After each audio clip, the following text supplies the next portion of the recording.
آنسو ایسے ٹپکتے ہیں، ایسے چھلکتے ہیں جیسے کسی کو کھویا ہوا خزانہ ملا۔ یہ کیفیت ہوتی ہے۔ ہم نے یہ بھی دیکھا ہے آستانہ کریم صلی اللہ تعالی علیہ وسلم پر حاضری دیتے وقت بہت سارے خوش قسمت ایسے ہیں جن کی آنکھیں بہت روتی ہیں، کچھ ایسے بھی پتھر دل دکھے جن کی آنکھیں نہیں، آنسو نہیں چھلکتے۔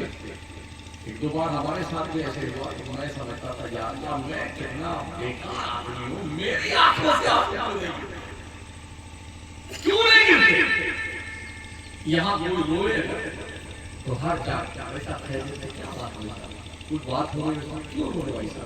اگر آپ کا بس چلے گا تو اس کی مشکل آسان کریں گے، جھاڑت بنائیں گے، ارے سب صبر کیجیے، اللہ آپ کو صبر کی توفیق عطا فرمائے۔ لیکن جب سرکار کے روضے کے سامنے کوئی روتا ہے نا تو کوئی اس پر ترس کرتا ہے، کوئی رحم کی دعا نہیں کرتا، بلکہ جس کی آنکھیں نہیں چمکتی ہیں نا وہ کہتا اللہ جیسے اس کی آنکھیں برستی ہیں میری بھی برساتے ایسے ہیں، تاکہ نبی کے دہلیز کرم پر گنہگار کے کچھ آنسو کے قطرے بخشش کی ضمانت مل جائے۔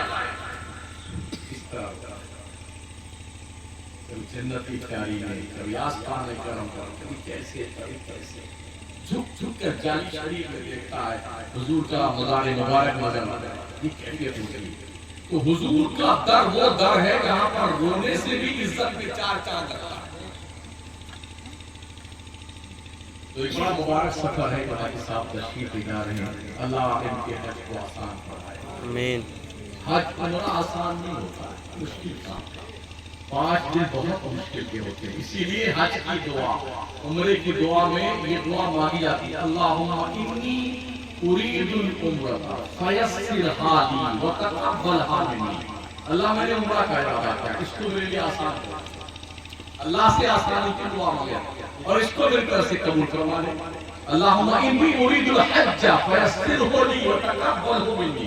اللہ میں نے حج کا ارادہ کیا، میرے لیے آسان کر دے اور میری طرف سے قبول کر لے۔ اللہ ہی حج کو آسان کرنے والا ہے، اللہ ہی عمرے کو آسان کرواتا ہے۔ یہ آسان کام نہیں ہے، بڑا مشکل کام ہے حج کا، 5 دن کا۔ اس لیے حاجی کو بہت محتاط رہنے کی ضرورت ہے، خاص کر مینا میں بہت غصہ آتا ہے حاجیوں کو، تھوڑی سی کسی کو ٹھوکر لگ گئی تو اناپ شناپ بکنے لگتا ہے، اپنے جذبات پہ قابو رکھنے کے لیے زبان کو تالا لگانا، کچھ بھی نہیں بولنا، کوئی دھکا دے کے جا رہا ہے، اللہ آپ کی کس ادا کو قبول کر لے کچھ کہنا نہیں۔ اور ہم اسی کام کے لیے جاتے ہیں نا، اللہ وقت دے ہمیں، اللہ ہمیں معاف کر دے۔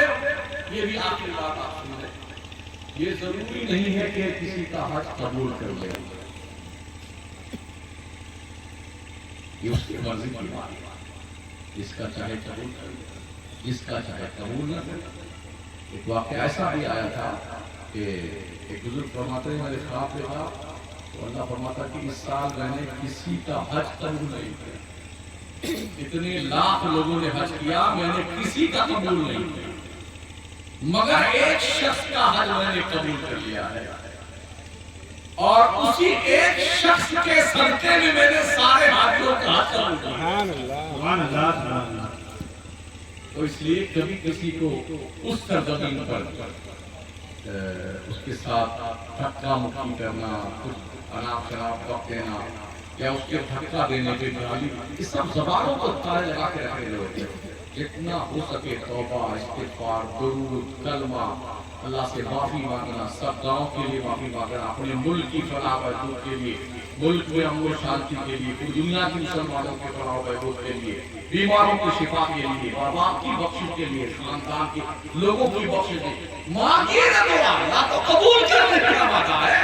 جو بخیلی کے لیے خوب دعا مانگو اللہ کی بارگاہ میں۔ چلتے چلتے میں عرض کروں گا، میلہ کے لوگوں نمازیں پڑھیں، پڑھیں گے 70 گھر ہیں، اگر ایک گھر کے پیچھے ایک بندہ نماز پڑھنے آئے تو 70 نمازی ہو سکتے ہیں، اور ابھی آپ پڑھ سکتے ہیں۔ کہیں ایسا نہ ہو کہ آپ پڑھنے کی نیت کریں تو اللہ آپ کی پڑھنے کی توفیق چھین لے. جی ایک دن حضور نکلے مدینے کی آبادی سے باہر، حضرت ابو ہریرہ ساتھ میں تھے. ایک قبر دیکھی، حضور نے فرمایا ابو ہریرہ تم جو جلدی جلدی 2 رکعت نماز پڑھ لیتے ہو نا، یہ جب بندہ جب سے انتقال کیا ہے اللہ سے ریکویسٹ کرتا ہے یا اللہ مجھے ایک بار پھر سے دنیا میں بھیج دے 2 رکعت نماز پڑھنا پڑے. مگر ابو ہریرہ قیامت تک اس کی آرزو پوری نہیں کی جائے گی. ابھی تم پڑھ سکتے ہو نمازیں پڑھنا. ہم نے بھی دیکھے اور میں نے طیبین میں ہزاروں کرسیاں موجود ہیں. ہماری مسجدوں میں کرسیاں رکھ دی گئی ہیں تو ہندوستان میں بھی ایک دم آدمی ہٹنا کرتا آتا رہا. 1.5 گھنٹے پڑھو جب تک ٹھیک ہوتے بیٹے گھبراہٹ نہیں کرنے لگتا. نماز ٹھیک ہوئے گا جب آتا ہی اس لیے کہتا ہوں اللہ ایک نسل کھینچ کر کے ٹائپ کر لیتا. خدا کی قسم دنیا کا کوئی ڈاکٹر اس نسل کو ٹھیک کر نہیں ہوتا ہے. ایک یہاں پھندا لگا رکھا اتنا موٹا گلے ایک کچھوا کیسے ہوتا ہے. ابھی اللہ نے خیریت سے تمہیں زندگی دے رکھی ہے. ڈھنگ سی نماز پڑھ سکتے ہو، اللہ کے لیے عبادت کرو. یہ تمہاری پرسنل وہ امانت، وہ عبادت، وہ پراپرٹی ہے جو کسی نومنی کو بھی نہیں ملے گی. مرو گے تو تمہاری قبر میں نماز روشنی بن گیا. اللہ کے نبی علیہ السلام من ترک الصلاۃ متعمدا فقد کفر. جس نے ایک وقت نماز جان بوجھ کے چھوڑ دی تو اس میں اور مودی میں کوئی فرق نہیں.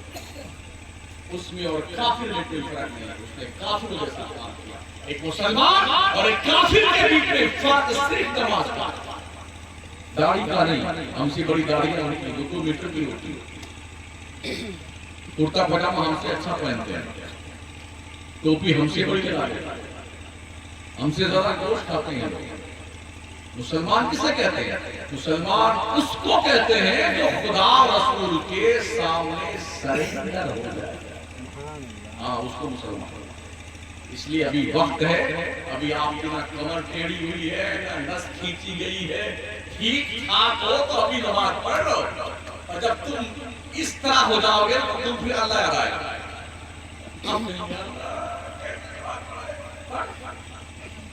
نہ کمر جھکے گی نہ منڈی جھکے گی.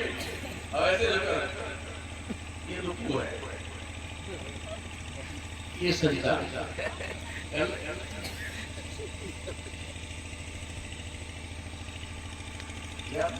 انت عبد اللہ كأنك تراه فإن لم تكن تراه فإنه يراك. مصطفیٰ کریم فرماتے ہیں بندے ایسی عبادت کر اللہ کی وجہ تو خدا کو دیکھا. اگر یہ کانفیڈنس نہیں ہے تو کیا مطلب اتنا دھیان رکھ تیرا خدا تجھے دے. ہم بھی امام ہیں مسجد میں، کبھی کبھی مقتدی بننے کا شرف حاصل ہوتا ہے. لوگوں کو دیکھتے ہیں نیت ماننے کو ایسے پیچھے دیکھتے ہیں کیسے سنتا کرتا ہے اس کو دیکھ کے ٹیکتے ہوئے. امام کے پاس جانا ہے سیکھنے کے لیے کہ حضرت ہم تو نماز پڑھتے. شرم آتی ہے، اڑا گیا ہے. شرم آتی ہے. سجدے میں جائیں گے تو ہیلی کاپٹر بن جائیں گے. 2 وقت اور تو ایسی پینٹ کے چل رہی ہے اتنی چھوٹی اتنی ٹائٹ. آپ کے سامنے رکوع کر رہا ہے، شرٹیں چھوٹی پینٹیں چھوٹی. سجدے رکوع میں جاتا ہے تو دبئی تک دکھائی پڑتا ہے. مردود اپنی نماز کی خراب کرتا پیچھے والے کو افتار کرتا ہے. پوری شرم لا دی. آپ کو دیکھی بات ہے نمازیں سیکھو. یہ مولوی کے پاس بیٹھے علماء کے پاس بیٹھے نماز کوئی چیز نہیں. یہ بلڈنگ، یہ دکان، یہ مکان، یہ فارچونر، یہ گاڑی، یہ جائیداد، یہ گھڑی، یہ کپڑا، اماں کا بندہ، جھمکا، چھالا، پالا سب جب مرے نہیں مرنے سے پہلے مجھے دے دے. جس کے ہاتھ میں جو ہے چیز آ گیا ختم کہانی. اب بڈھے کو چبیا چھین لے گیا. یہی دنیا کا حال ہے. آقا اپنی موت سے کوئی بشر نہیں، سامان 100 برس کا ہے، پل پل کا۔ اس لیے ابھی وقت ہے، عبادت کر کے عبادت کا ذخیرہ اکٹھا کر لو تو تمہارے مرنے کے بعد تمہارے خدا کی مسجدوں کو سجدوں سے آباد، اپنے بچوں کو ساتھ میں لے کے جائے گا مسجد میں نماز پڑھنے، تاکہ ان کی عادت پڑے نماز پڑھنے۔ آقا نے فرمایا 7 سال کا بچہ ہو جائے تو اس کو مسجد لے کے جائے تو نماز پڑھنے کے لیے، اور 10 سال کا بچہ ہو جائے نماز نہ پڑھے تو ڈنڈا لے کے دھلائی کر کے نماز پڑھاؤ اسے۔ لیکن کون کرے گا؟ جب آپ پڑھیں گے خود تب تو پڑھائے گا اس کو۔ آپ خود نہیں پڑھیں گے تو بچہ نماز پڑھنے جائے گا؟ کبھی نہیں جائے گا۔ اس لیے عبادت کر لو، اللہ کو راضی کر لو، مرنے سے پہلے خدا کو راضی کر لو، پھر واپس پلٹ کے دنیا میں نہیں آنا۔ ہاں اللہ ہم سب کو نیکیاں کرنے کی توفیق بخشے، اچھے اعمال کی توفیق بخشے۔ حاجی حسین صاحبہ کو اللہ خیریت سے لے جائے، خیریت سے لائے۔ اچھا کمال یہ ہے، بڑا پاکیزہ سفر ہوتا ہے۔ اگر کوئی حج کرنے جانے والا، حج کرنے گیا یا عمرہ کرنے والا، اگر آتے ہوئے یا جاتے ہوئے انتقال کر جائے تو اگر عمرے میں انتقال کیا ہے تو ہر سال اس کے نامہ اعمال میں قیامت تک 60 عمرہ کا ثواب لکھا جاتا ہے۔ سبحان اللہ۔ اور حج کرنے جا رہا ہے، انتقال کر گیا تو ہر سال 60 حج مقبول کا ثواب لکھا جائے گا قیامت میں۔ اتنا سستا، سندر، خوبصورت، قیمتی سودا ہے۔ ہر راہ نا پھٹکری رنگ کتنا چوکھا آ رہا ہے۔ تو مر جانا بھی کسی بہت بڑی نعمت سے کم نہیں ہے سفر میں۔ موت تو ایسے نہیں آنی، کون بچا کے آ جائے؟ تو خدا کرے اسی پاکیزہ سفر میں ہمیں موت آئے۔ آپ کو جس کو موت آئے اس پاکیزہ سفر میں آئے، یہ ایک حج کریں گے تو ایک کے ثواب ملے گا نا، اور مر جائیں گے قیامت تک ہر سال 60 حج مقبول کا ثواب ملے گا۔ کتنا خوبصورت، کتنا سستا، سندر، ٹکاؤ سودا۔ ہم نے حج کیا 4 بار، 9 یا 10 مرتبہ عمرے پہ گئے، مجھے پتا نہیں اللہ نے قبول کیا کہ نہیں کیا۔ لیکن اس سفر میں اگر مر جائے نا تو مہر لگا دی جاتی، قبول ہو گیا، قبول ہو گیا۔ اللہ کریم آسانی پیدا فرمائے حاجی اور حجن صاحبہ کے لیے، اور گزارش ہے ہمارے لیے بھی آپ سب کے لیے دعا کریں گے۔ جب حاجی صاحب نکلے گھر سے تو آپ گھر سے نکلنے کے بعد دعا کروائیں، واپس لوٹ کے آئے، گھر میں داخل ہونے سے پہلے کہا کرو جی بھائی باہر وہی کہا جائے گا، پہلے دعا کرو حاجی صاحب کے گھر میں جانا۔ یہ اللہ کے مہمان، حاجی اللہ کا مہمان ہوتا ہے، اور اللہ اپنے مہمان کی دعا رد نہیں کرتا۔ 1.25 گھنٹہ ہو گیا مجھے بولتے ہوئے، اور میں سمجھتا ہوں اتنا ہی بہت ہے۔ میں اس امید کے ساتھ تقریر ختم کرتا ہوں کہ آپ نماز پڑھیں گے انشاءاللہ۔ ڈھیٹ کوالٹی کو یاد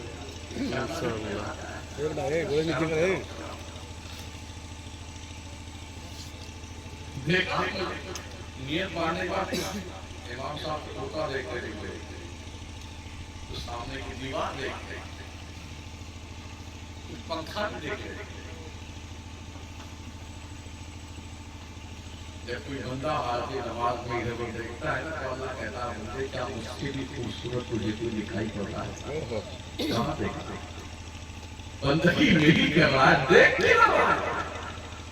شریعت کا حکم جو آپ نیت مان کے کھڑے ہو وہاں دیکھیں جہاں سجدے میں آپ کی پیشانی پڑتی ہے۔ جب آپ رکوع میں جائیں تو دونوں پیروں کے بیچ میں دیکھیں، جب آپ سجدے میں ہو تو اپنے ناک کی طرف دیکھیں، تشہد میں بیٹھے تو اپنے پیٹ کی طرف دیکھیں۔ یہ حکم ہے۔ یہ کون سکھائے گا؟ کھیت جوتنے والا؟ یہ مولانا سکھائے گا، علماء جماعت، امام جماعت یہ سکھائے گا۔ تو انہیں ہلکے مت کیا کیجیے، یہ بہت قیمتی لوگ ہیں اور ان کی قدر کیا کیجیے۔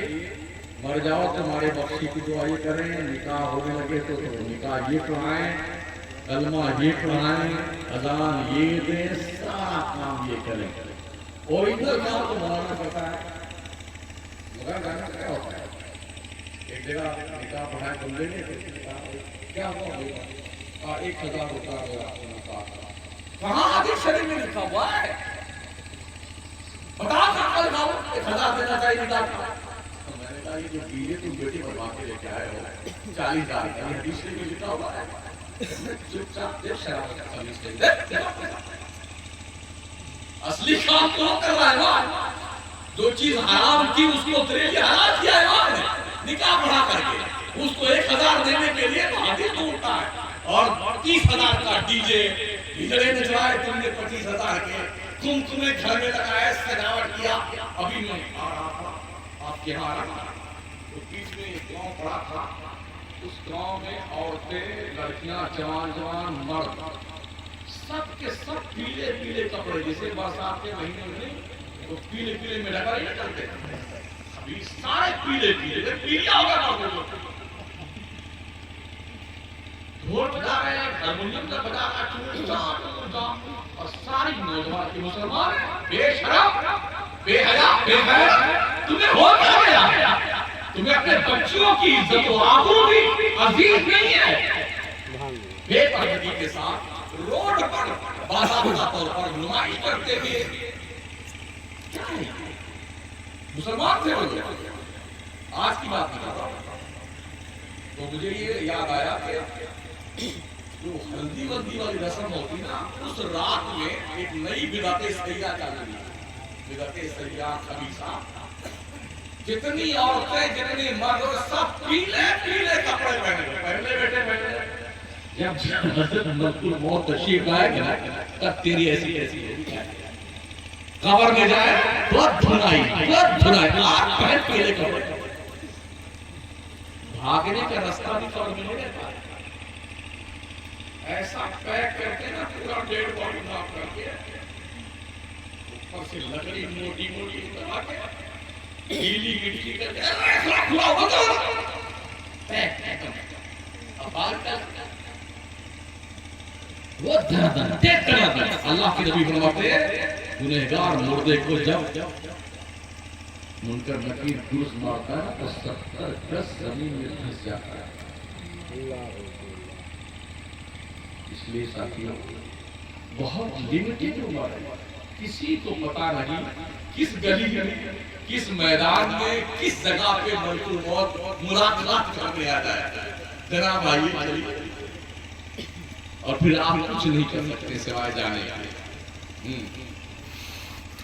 استغفر اللہ ربی من کل ذنب واتوب الیہ، لا الہ الا اللہ محمد رسول اللہ۔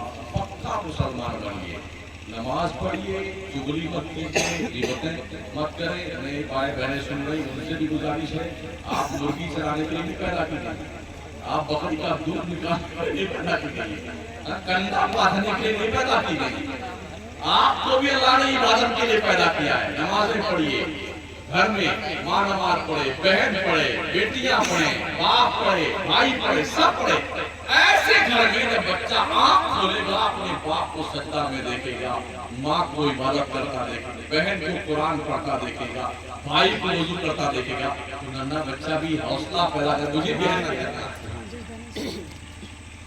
اپنے بچوں کو پکا مسلمان بنائیے۔ اتنے لٹیرے پیدا ہو گئے ہیں دنیا میں ایمان لوٹنے والے، کافر، مشرک، یہودی، عیسائی، یہ تو ہے ہی لوٹنے والے جو مسلمان نہیں رہتے ہیں، کیا دوسری کو کوئی